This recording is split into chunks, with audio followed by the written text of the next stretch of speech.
Have you ever stopped to think about why the price of product goes up or down? This doesn't happen only in a financial market. It's something we see in our everyday lives, from concert tickets to the price of potatoes and grocery store. Hi everyone, my name is Antonio, and in today's episode of our series on the world of trading, I'm going to show you how money really moves in the market and, on top of that, explain one of the most important concepts for anyone who wants to start investing or trading: the famous supply and demand. But first, so you don't miss the upcoming episodes of our series, which is dedicated to teach you everything about trading, from how to start this journey to mastering basic and even advanced concepts. Make sure you subscribe to the channel. Do you want to learn financial education and also develop a powerful, life-changing mindset?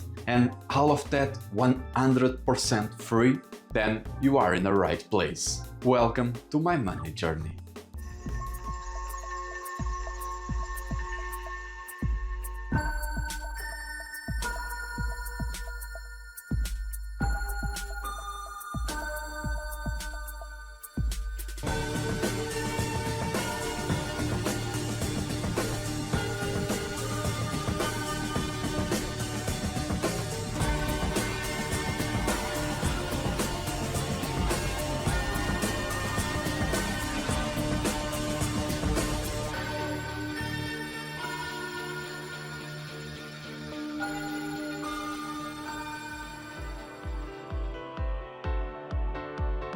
Let's start with supply, which is actually pretty simple. Supply is just the amount of a product, service, or asset available in the market. In the physical world, it's easy to picture this. Imagine a store receives only 50 units a height sought after pair of sneakers. That means the supply for the sneaker is limited.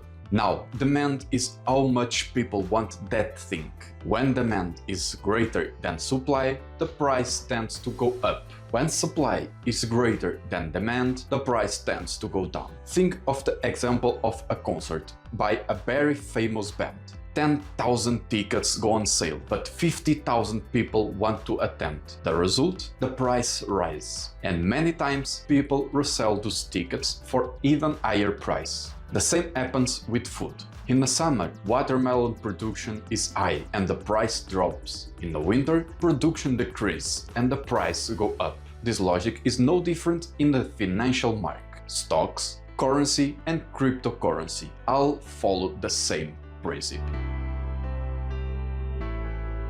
The price of any asset is set at the point where buyers and sellers reach an agreement. If more people want to buy than sell, the price goes up, because buyers are willing to pay more to secure the purchase. On the other hand, if more people want to sell than buy, the price goes down, because sellers are willing to accept less to sell quickly. It's like an ongoing auction, but in reverse. The price can not only rise, but also drop quickly, depend on who's applying more pressure at the moment.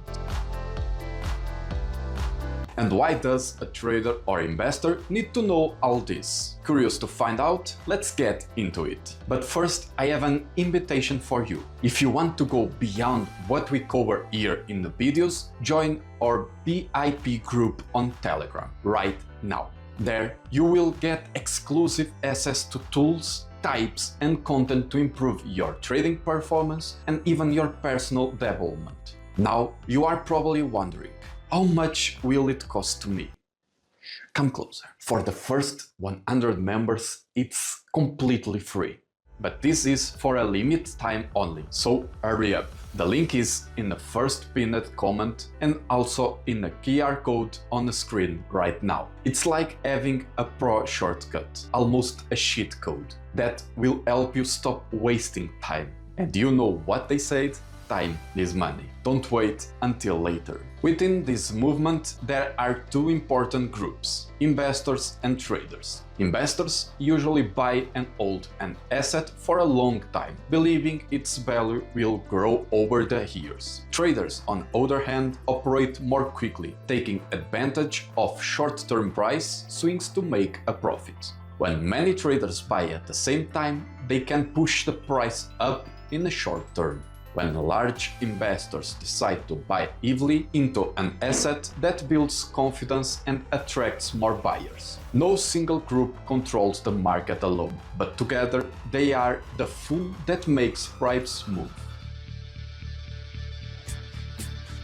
In short, the market price is like a tug-of-war between buyers and sellers. The strength of each side determines whether it goes up or down. Don't worry, because we are going to dive deeper into what you should watch for so you don't get lost in the middle of this tug-of-war and can make smarter trades. But that stays for another episode. If this video helped you, leave the like to support our work. And don't forget to subscribe. We are creating a series from scratch so you can finally understand how the market works and how to start trading. Thanks for your presence and attention.